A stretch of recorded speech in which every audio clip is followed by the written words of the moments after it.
ఒక చిన్న పక్షి సముద్ర తీరంలో గూడు కట్టుకొని అందులో తన గుడ్లు పెట్టుకొని ఉండేది.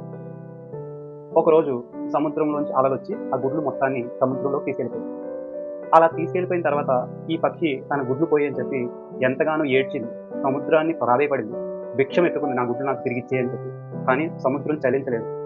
అప్పుడు ఆ పక్షి ఒక సంకల్ప నిర్ణయం తీసుకుంది. నేను ఎలాగైనా సరే నా గుడ్లు తిరిగి తెచ్చుకుంటాను అని నిర్ణయం తీసుకొని ఆ సముద్రాన్ని తోడేస్తాను అని చెప్పి తన చిన్న నోటితో ఒక్కొక్క చుక్క ఆ సముద్రంలో నీటిని పట్టుకొని వేరే చోట వేయడం మొదలుపెట్టింది. ఇదంతా చూసిన ఇతర పక్షులు, ఇతర ప్రాణులు దీన్ని చూసి నవ్వాయి. దీనికేమైనా పిచ్చి పట్టిందా? ఏంది ఈ పిచ్చి పని అని చెప్పేసి నవ్వాయి. కానీ ఈ పక్షి వదలలా. చాలా సంకల్పంతో తన పని చేస్తూ పోయింది. దీని యొక్క ప్రయత్నం గురించి ఆకాశంలో ఉన్న విష్ణుమూర్తి వాహనమైన గరుడ పక్షికి తెలిసింది. అరే! నా జాతిలో ఒక పక్షికి ఇంత అన్యాయం జరుగుతుందా అని చెప్పి ఆ గరుడ పక్షి అక్కడికొచ్చి సముద్రానికి ఇలా చెప్పింది. ఆ పక్షి యొక్క గుడ్లు తిరిగిచ్చేయి. లేకపోతే ఒకే ఒక ప్రయత్నంతో నిన్ను ఎండగడతానని చెప్పి సముద్రానికి వార్నింగ్ ఇచ్చాడు. ఆ వార్నింగ్ విన్న వెంటనే సముద్రం ఆ గుడ్లను తిరిగిచ్చేసింది. సో ఈ కథలో మోరల్ ఏంటంటే, మనం చేసే ప్రయత్నం పెద్దదే కావచ్చు. మనం చాలా చిన్న వ్యక్తులమే కావచ్చు. కానీ మన ప్రయత్నాన్ని ధైర్యంతో, నమ్మకంతో చేస్తే భగవంతుడు మన వైపు నిలబడతాడని చెప్పి ఈ స్టోరీ యొక్క నీతి అనమాట.